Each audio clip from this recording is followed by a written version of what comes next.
ಪೊಲೀಸರೇ ಕಳ್ಳರು ಎಂದು ಜನ ಮಾತಾಡಿಕೊಳ್ಳುವ ಮಟ್ಟಿಗೆ ಸ್ವತಃ ಪೊಲೀಸರೇ ಅಪರಾಧ ಕೃತ್ಯಗಳಲ್ಲಿ ಭಾಗಿಯಾಗಿ ಆರೋಪಿ ಸ್ಥಾನದಲ್ಲಿ ನಿಲ್ಲುತ್ತಿರುವ ಹಲವು ಪ್ರಕರಣಗಳು ನಡೆಯುತ್ತಿವೆ. ಬೇಲಿಯ ಎದ್ದು ಹೊಲಮೇಯದಂತೆ ಪೊಲೀಸರೇ ಅಪರಾಧಗಳಲ್ಲಿ ಶಾಮೀಲಾಗ್ತಿದ್ದು, ಈ ತಲೆ ತಗ್ಗಿಸುವ ಬೆಳವಣಿಗೆ ಗಮನಿಸಿದ ಡಿಜಿ ಐಜಿಪಿ ಸಲೀಂ ಎಚ್ಚರಿಕೆ ನೀಡಿದ್ದು, ಕೆಲವು ಕ್ರಮಗಳನ್ನು ಅನುಸರಿಸುವಂತೆ ಹಿರಿಯ ಅಧಿಕಾರಿಗಳಿಗೆ ಸೂಚನೆ ನೀಡಿದ್ದಾರೆ. ಪೊಲೀಸರೇ ಕ್ರೈಮ್ನಲ್ಲಿ ಶಾಮೀಲಾಗುತ್ತಿರುವುದರಿಂದ ಇಲಾಖೆಗೆ ಕೆಟ್ಟ ಹೆಸರು ಬರುತ್ತಿದೆ ಎಂದಿರುವ ಅವರು, ಅಪರಾಧ ಕೃತ್ಯಗಳಲ್ಲಿ ಶಾಮೀಲಾಗುವ ಅಧಿಕಾರಿ ಅಥವಾ ಸಿಬ್ಬಂದಿಗೆ ಕಠಿಣ ಎಚ್ಚರಿಕೆ ನೀಡಿದ್ದಾರೆ. ಕಠಿಣ ಶಿಸ್ತಿನ ಕ್ರಮಗಳನ್ನು ಎದುರಿಸಬೇಕಾಗತ್ತೆ ಅಂತ ಜ್ಞಾಪನ ಪತ್ರದ ಮೂಲಕ ಎಚ್ಚರಿಕೆ ಸಂದೇಶ ಕಳುಹಿಸಿದ್ದಾರೆ. ಅಲ್ಲದೆ ಘಟಕಾಧಿಕಾರಿಗಳಿಗೆ ಹಲವು ಅಂಶಗಳ ಕ್ರಮಗಳನ್ನು ಕೈಗೊಳ್ಳುವಂತೆ ಸೂಚನೆ ನೀಡಿದ್ದಾರೆ. ಆ ಸೂಚನೆಗಳೆಂದರೆ ಪೊಲೀಸ್ ಅಧಿಕಾರಿ ಮತ್ತು ಸಿಬ್ಬಂದಿಯ ದುರ್ವರ್ತನೆ, ಅಕ್ರಮ ಚಟುವಟಿಕೆಗಳು ಹಾಗೂ ಅಪರಾಧಿಕ ಕೃತ್ಯಗಳಲ್ಲಿ ತೊಡಗಿರುವ ಮಾಹಿತಿಗಳನ್ನು ತಕ್ಷಣವೇ ಪೊಲೀಸ್ ಪ್ರಧಾನ ಕಚೇರಿಗೆ ವರದಿ ಮಾಡಬೇಕು.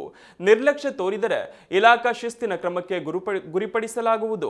ಪೊಲೀಸ್ ಇಲಾಖೆಯ ಘನತೆ, ಗೌರವ ಮತ್ತು ಸಮಗ್ರತೆಗಳಲ್ಲಿನ ರಾಜಿ ಸಮಂಜಸವಲ್ಲ ಮತ್ತು ಸಹಿಸಲು ಸಾಧ್ಯವಿಲ್ಲ. ಘಟಕದ ಎಲ್ಲ ಅಧಿಕಾರಿಗಳು ಅಧೀನದ ಪೊಲೀಸ್ ಸಿಬ್ಬಂದಿಯವರ ಮೇಲೆ ನಿಗಾ ವಹಿಸಬೇಕು. ನೈತಿಕ ಮಾನದಂಡಗಳು, ಕಾನೂನುಬದ್ಧ ಕರ್ತವ್ಯಗಳು ಮತ್ತು ಭ್ರಷ್ಟಾಚಾರ ಅಪರಾಧಗಳ ಗಂಭೀರ ಪರಿಣಾಮಗಳ ಕುರಿತು ಜಾಗೃತಿ ಮೂಡಿಸಬೇಕು. ಪ್ರಸ್ತುತ ಜಾರಿಯಲ್ಲಿರುವ ನೀತಿ ಸಂಹಿತೆಯನ್ನ ಕಟ್ಟುನಿಟ್ಟಾಗಿ ಅನುಷ್ಠಾನಗೊಳಿಸಬೇಕು. ಈ ನೀತಿ ಸಂಹಿತೆಯು ಅಡ್ಡದಾರಿಗಳಿಗೆ ಆಸ್ಪದವಾಗದಂತೆ ಕ್ರಮವಹಿಸಬೇಕು. ಅನುಷ್ಠಾನಗೊಳಿಸುವಲ್ಲಿ ವಿಫಲರಾಗುವ ಘಟಕಾಧಿಕಾರಿಗಳ ವಿರುದ್ಧ ಘೋರ ನಿರ್ಲಕ್ಷ್ಯತೆ ಎಂದು ಪರಿಗಣನೆ ಮಾಡಲಾಗುತ್ತೆ. ಇಲಾಖೆಯ ಗೌರವವನ್ನು ಕಾಪಾಡುವುದು ಪ್ರತಿಯೊಬ್ಬರ ಆದ್ಯ ಕರ್ತವ್ಯ ಎಂಬುದನ್ನು ನಾವು ಮರೆಯಕೂಡದು ಎಂದು ಎಚ್ಚರಿಕೆ ನೀಡಲಾಗಿದೆ.